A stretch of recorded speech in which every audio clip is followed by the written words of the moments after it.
Mhm, huh.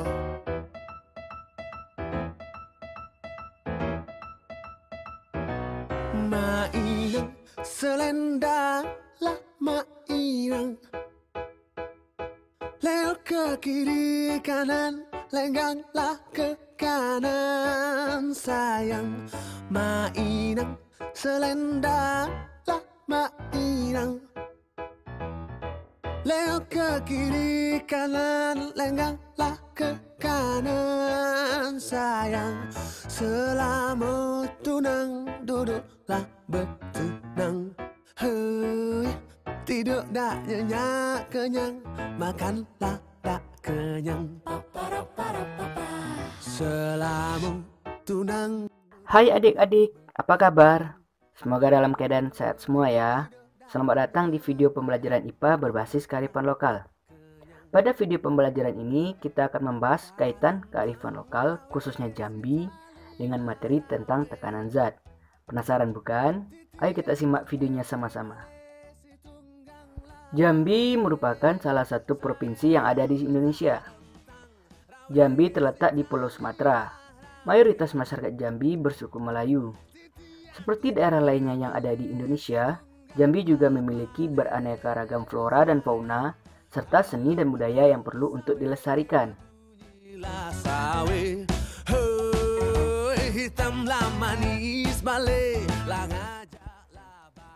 Salah satu kearifan lokal Jambi yaitu batik. Batik Jambi merupakan kerajinan khas Jambi. Saat ini, pusat-pusat pengrajin batik mulai tumbuh subur di daerah Jambi, terutama di daerah seberang kota Mania Jambi.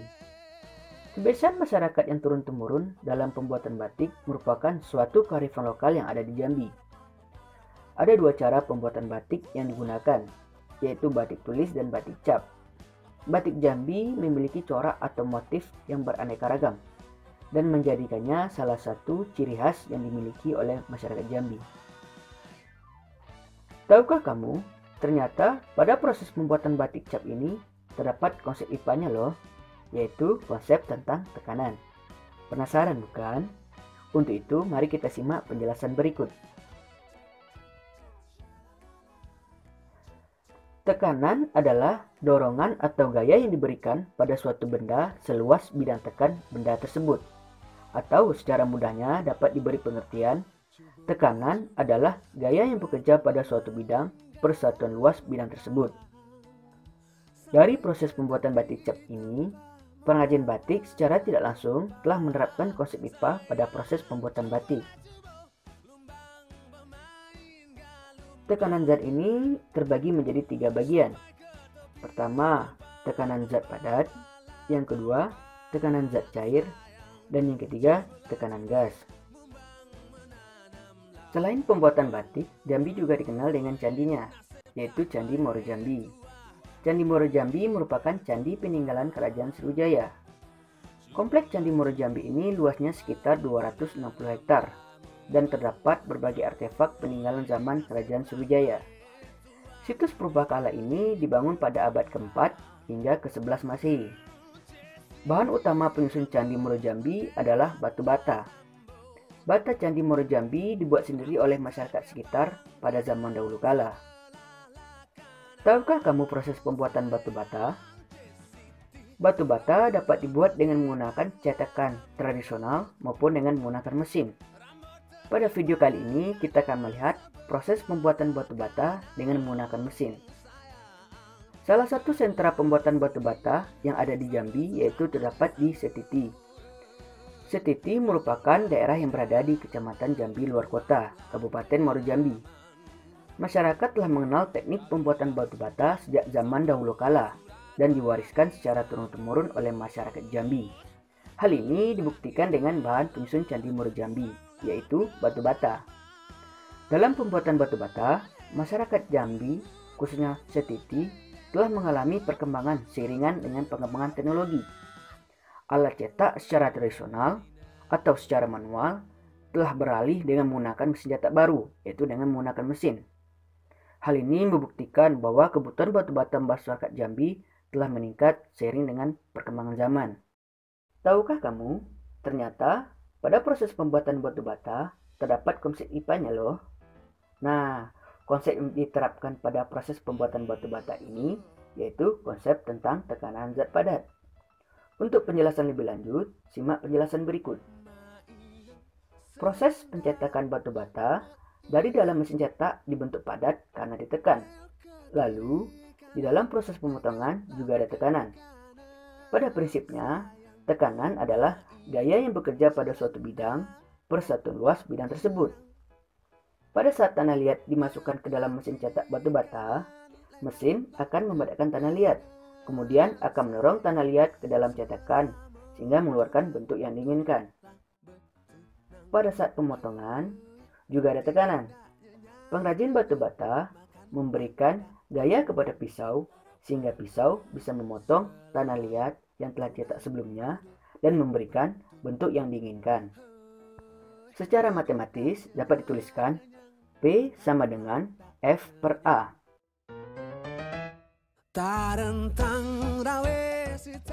Selain Candi Moro Jambi dan sentra batu bata, terdapat potensi lokal lainnya, yaitu Danau Kaco.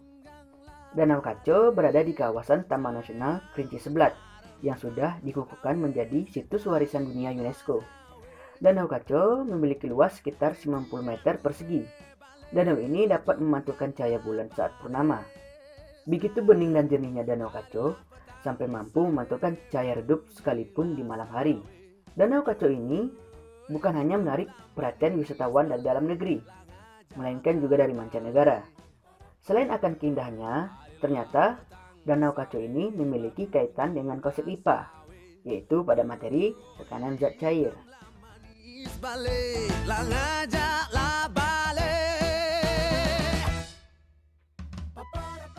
Pada bagian tekanan zat cair, ada 3 bagian yang akan dibahas. Yang pertama, tekanan hidrostatis, yang kedua hukum Archimedes, dan yang ketiga adalah hukum Pascal. Pernahkah kamu menyelam ke dalam laut, danau, sungai ataupun kolam renang? Bagaimanakah keadaan telingamu? Apakah telingamu merasa tertekan? Kenapa itu bisa terjadi? Hal itu dapat terjadi karena kedalaman zat cair dan massa jenis zat cair mempengaruhi tekanan yang dihasilkan oleh zat cair, atau disebut dengan tekanan hidrostatis. Semakin dalam zat cair, semakin besar tekanan yang dihasilkan. Semakin besar massa jenis zat cair, semakin besar pula tekanan yang dihasilkan. Karena itulah, telinga kita pada saat menyelam akan merasa tertekan. Secara matematis dapat dituliskan sebagai berikut. Setelah kita mempelajari mengenai tekanan hidrostatis, kita dapat mengetahui kenapa telinga kita merasa tertekan pada saat kita menyelam. Tidak hanya potensi lokal Danau Kaco yang berkaitan dengan konsep tekanan zat cair. Sungai juga memiliki kaitan dengan konsep tekanan zat cair. Tahukah kamu, sungai terpanjang yang ada di Sumatera? Sungai Batanghari merupakan sungai terpanjang di Pulau Sumatera.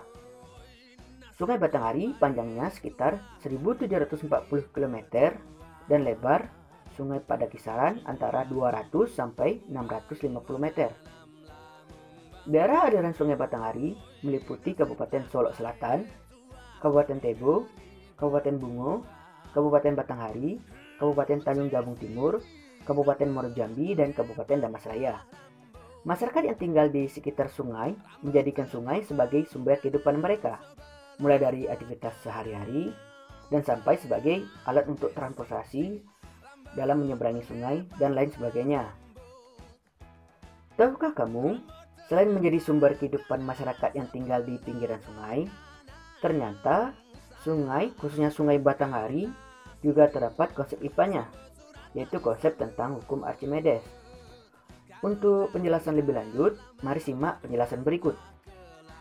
Mengapa kapal atau ketek atau perahu dapat mengapung di sungai?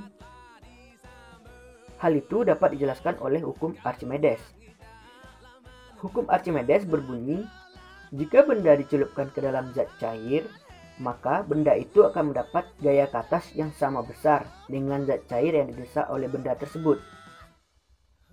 Perahu atau ketek dapat mengapung di sungai disebabkan karena massa jenis perahu lebih kecil daripada massa jenis zat cair. Hukum Archimedes ini terbagi menjadi 3, yaitu ada mengapung, melayang, dan tenggelam. Benda terapung dalam zat cair apabila posisi benda sebagian muncul di permukaan zat cair dan sebagian lagi terbenam di dalam zat cair. Benda akan terapung ketika massa jenis benda lebih kecil daripada massa jenis zat cair, atau rho benda lebih kecil daripada rho zat cair. Dengan demikian, berat benda juga lebih kecil daripada gaya ke atas benda. Benda melayang di dalam zat cair apabila posisi benda berada di bawah permukaan zat cair dan di atas dasar tempat zat cair berada. Benda dapat melayang ketika benda tersebut memiliki massa jenis sama dengan massa jenis zat cair, atau rho benda sama dengan rho zat cair. Hal inilah yang menyebabkan berat benda sama dengan gaya ke atas benda. Benda disebut tenggelam dalam zat cair apabila posisi benda selalu terletak pada dasar tempat zat cair berada. Benda akan tenggelam jika massa jenis benda lebih besar daripada massa jenis zat cair, atau rho benda lebih besar daripada rho zat cair. Dengan demikian, berat benda lebih besar dari gaya ke atas benda. Selain dari potensi lokal Jambi yang ada, ternyata konsep IPA juga dekat dengan kehidupan sehari-hari kita. Salah satunya yaitu cucian mobil. Biar tidak penasaran, mari kita simak videonya. Pernahkah kamu melihat proses pencucian mobil menggunakan pompa hidrolik? Jika kamu pergi ke tempat cucian mobil, kamu akan menemukan pompa hidrolik mampu mengangkat mobil yang sangat berat. Bagaimana pompa hidrolik mampu mengangkat benda yang sangat berat? Tahukah kamu bahwa pompa hidrolik pada cucian mobil ini memanfaatkan prinsip tekanan zat cair, yaitu prinsip pada materi hukum Pascal. Untuk lebih jelasnya, mari kita lihat penjelasan berikut. Hukum Pascal menyatakan bahwa tekanan yang diberikan pada zat cair dalam ruang tertutup akan diteruskan oleh zat cair ke segala arah dengan sama besar. Jika luas penampang dengan luas A1 diberi gaya dorong FA1, maka akan dihasilkan tekanan yang diteruskan ke segala arah dengan sama besar, termasuk ke luas penampang A2.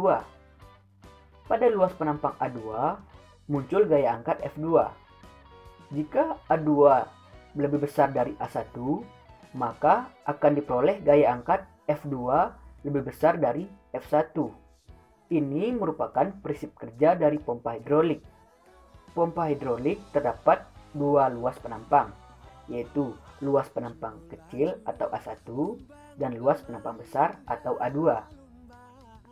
Gunung Kerinci merupakan gunung berapi dengan ketinggian 3.805 mdpl, yang sekaligus merupakan gunung berapi tertinggi se-Asia Tenggara. Gunung api yang masih aktif itu terletak di area perbatasan Provinsi Sumatera Barat dan Provinsi Jambi.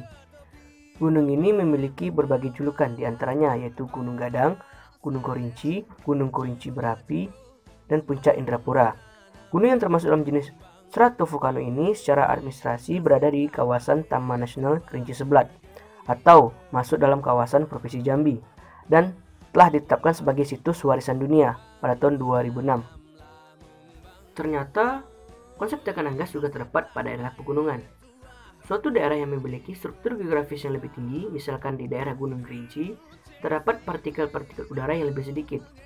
Partikel-partikel udara yang lebih sedikit inilah yang mendorong satu sama lainnya menghasilkan tekanan yang lebih rendah. Tekanan tersebut berubah sesuai dengan ketinggian di atas sana. Hubungan antara ketinggian dan tekanan udara ini berawal dari teori seorang ilmuwan Italia, Evangelista Torricelli. Melalui percobaannya, tekanan udara diukur besarannya dan ditentukan bahwa tekanan udara di atas permukaan laut yaitu bernilai sebesar 76 cm/Hg.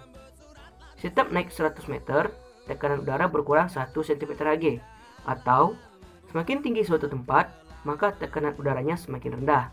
Secara matematis dapat dituliskan sebagai berikut. H sama dengan 76 cm/Hg dikurang P barometer dikali dengan 100 meter. Hal inilah yang menyebabkan telinga kita akan berdengung atau terasa sakit akibat selaput gendang telinga lebih menekuk keluar akibat turunnya tekanan udara yang ada di luar. Sementara, tekanan udara di dalam telinga masih tetap tinggi, seperti saat kita masih berada di atas gunung. Para pendaki yang akan menaiki gunung tinggi, seperti Gunung Kerinci, harus membawa persediaan tabung oksigen. Tekanan udara di puncak gunung sangat rendah. Ketika berada di puncak gunung, maka para pendaki akan kesulitan bernapas. Oleh karena itu, persediaan tabung oksigen akan sangat berguna. Selain itu, Jambi juga memiliki potensi lokal lainnya, yaitu Festival Lampion, yang berkaitan dengan konsep tekanan gas.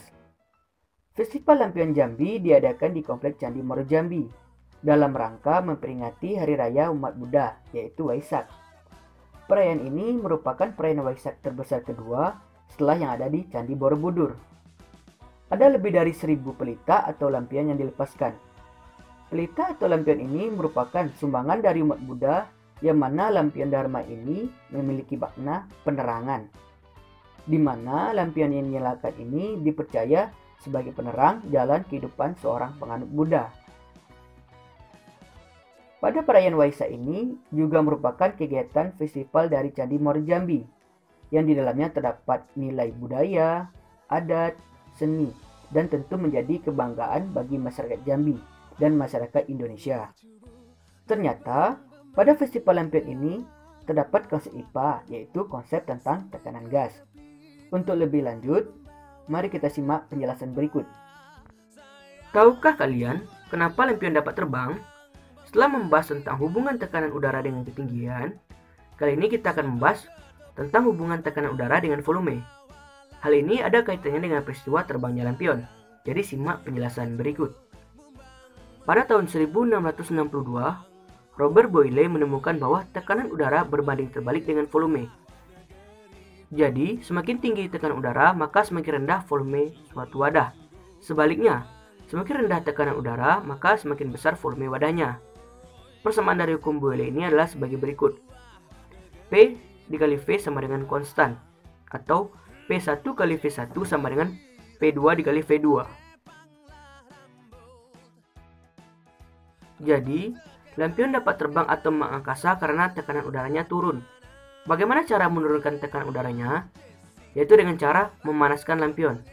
Setelah dipanaskan, volume lampion akan meningkat, sementara tekanan udaranya menurun. Setelah itu, baru lampion dapat terbang.